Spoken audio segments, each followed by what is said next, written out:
Thank you for joining us and congratulations. Nia, I want to start with you. This is a reimagining and really a reinvention of the classic Ibsen play. You bring it into the 1950s. And what drew you originally to Hedda? And what do you think she, as a character, offers modern audiences? Hedda does her intrusive thoughts. She's someone who acts on the intrusive thought, which the rest of us are like, no, don't do that, obviously, that's terrible. And she's someone who's tortured, she's someone who's hemmed in, she's someone who's afraid to free herself and afraid to stay locked in, and she's a sort of a malignant energy, but she's also hilarious, and she's also like fighting so hard to be able to love, and I think that energy in a character is so beautiful, and while not aspirational, it is very compelling. But there are things about her that are aspirational because I love that. I think this whole movie is about Hedda trying to get everyone to be more free, to get their animals out, even if it means they end up where all of the characters end up at the end. When you say not aspirational, I want you to say more, because I feel the original play was less generous than you are in really trying to understand, not necessarily defend, but understand Hedda's kind of motivations. Well, I mean, she does really cruel things, and there's no excuse for them. However, just let me know where my morality lies. But you understand, like, the impetus. Like, every time she does a cruel act or tries to do a loving act or a positive act, something right before happens, and she's like immediately, boom, doing it, reactive. And I think we should all learn to love with it better. But in the context of Hedda, I think she has aspirational aspects to her, you know, but she's not what we call a role model. But she never said she was a role model, so. Tessa and Nia, this is your second collaboration. The first was Little Woods. Nia, did you know that you wanted Tessa for this lead role? So when we were making Little Woods, every lunch, I'd be like, okay, so Tessa, I wrote this movie. It's about this artist, and she kind of loses her mind. And then the next day, I'd be like, okay, so I wrote this movie, and it's about this, and this person. And I'm like basically pitching her movies to do with me. and then I wrote Hedda, and I just knew it would be her. It wasn't a question in my mind. Like, I know what she's capable of, and as always, she went above and beyond.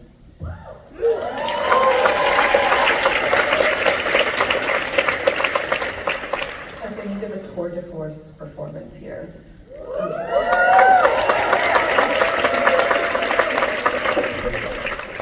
Hedda's a famously complex character. What was the process of you inhabiting this character, and did you feel a certain freedom in the fact that Nia kind of unmoored her from a very particular place and time and put her in this new era? Yeah, I think so. I felt set free by the fact that I think we were making something very different that was inspired by the source material but was its own animal. I think there's a reason why Hedda Gabler as a character has captivated audiences for so long, and certainly actors for so long. But I think if I had thought about that too much, although I watched every production I could get my hands on, I sort of ferociously studied the sense of what I think the performances were. I read reviews even on stage, but I really wanted to engage with it. But if I kind of then had to throw it away, because if I thought about it too much, I couldn't find myself in it. And also, I was playing Hedda Gabler opposite Nina Haas, who played Hedda Gabler. So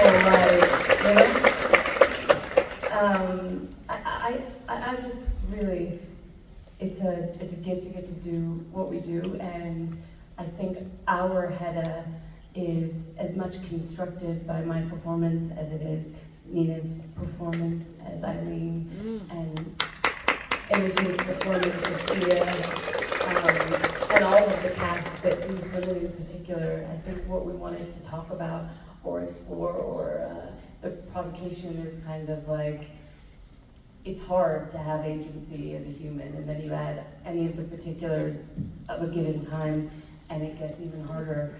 And there's a way in which when we cut parts of ourselves off, it's like death by increments, you know? In the original play, Hedda, of course, spoiler alert, dies at the end of it. I think this Hedda is a woman who's like dying to live. And I think these are two women that are dying to live in different ways too. And so for me, what I made is they made it with me. I couldn't have done any of it without them. And so that set me free too.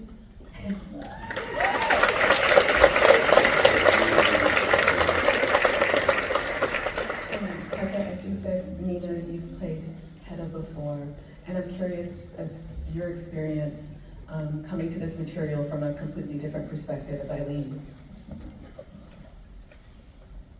It didn't really matter to me if I had played Hedda or I wasn't even thinking about it, because I think I'm so intrigued by every kind of interpretation of that part, because it's just like you can't get a grip of this woman.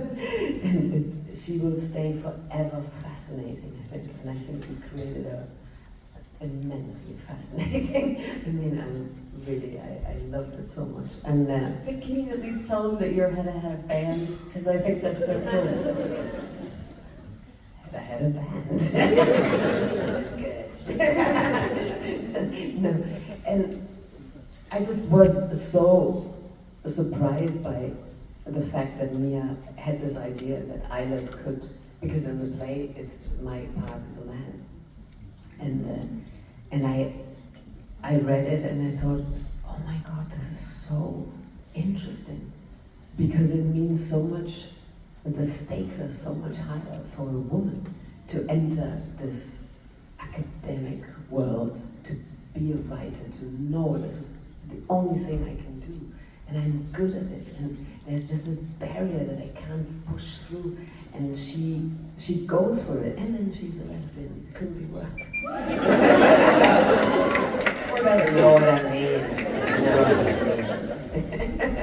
At the time, and now it's also not, whatever, you know. Whatever. So anyway, so it lots of obstacles, let's call it. It's not an easy path she has, and she lives it, and she embraces it, and she enjoys it, and I think she had an amazing bohemian, free, radical, challenging life with Hedda, but she didn't. Hedda kind of retreated and wouldn't want to live it with her, and that I think is the biggest pain for Eileen. And that's what you see. I think that's what she's struggling with from the get-go. The moment she sees her, she knows, I'm lost. I'm in the bear's den, and this is not going to go down well. But she found someone in. Let's say the difference is that everything is so much deeper that now that she's a woman.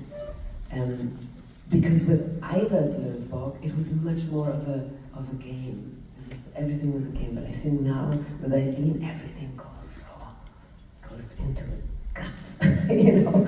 And I thought, wow, I was very surprised by it and intrigued. So that drew me to her.